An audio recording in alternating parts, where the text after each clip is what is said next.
10 things I want to say to a black woman. 1. I wish I could put your voice in a jar. Wait for those lonely winter nights when I forget what God sounds like. Run to the nearest maximum security prison and open it.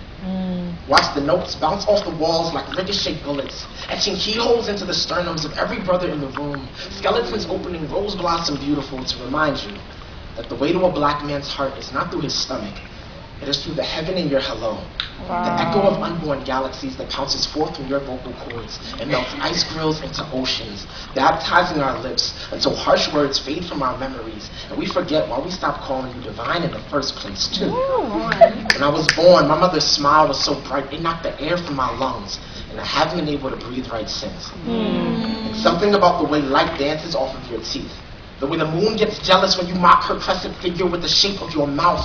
Queen, you make the sky insecure. Subconscious being forced to stare at your face every morning and realize that the blues of her skin was painted by that symphony doing cartwheels on your tongue. 3, who else can make kings out of bastards? Turn a fatherless Christmas into a floor full of gifts in a kitchen that smells like the Lord is coming tomorrow and we must eat well tonight. I think my sister was a blacksmith. The way she bent fire and metal and made kitchen miracles at 14. Making enough food to feed a little boy who didn't have the words to say how much she meant to him back then, or enough backbone to say so the day he turned 24. Your skin reminds me of everything beautiful I've ever known. The color of ink on a page, the earth we walk on, and the cross that held my Savior. 5, I've seen you crucified too, spread out on billboards to be spiritually impaled by millions of men with eyes like nails who made martyrs of your daughters. So I'm sorry for the music videos. The Justin Timberlake at the Super Bowl and the young man on the corner this morning.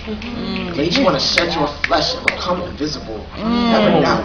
It only insults you because men are confused. And we're trained to destroy or conquer everything we see from birth. 6.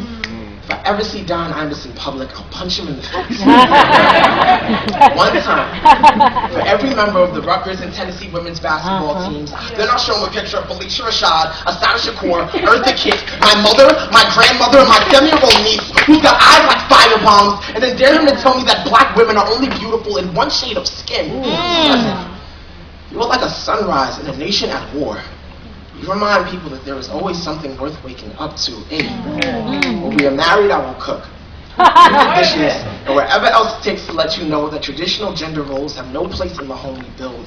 So my last name is an option. Babysitting the kids that treat me split equally in our bed will be an ancient temple where I construct altars of wax in the small of your back. Make love like the sky is falling. Moving to the rhythm of bed springs and Belle Biv DeVoe angels. Applauding saying this is the way it was meant to be. My daughter will know her father's face from the day she is born. And I can only pray that this Superman complex lasts long enough for me to deflect the pain this world will aim at her from the moment she's old enough to realize that the color brown is still not considered human in most places.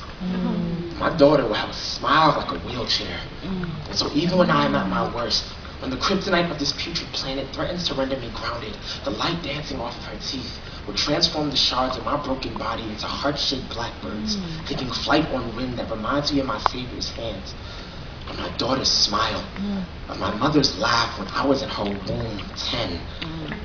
Never stop pushing. This world needs you now more than ever. Thank you.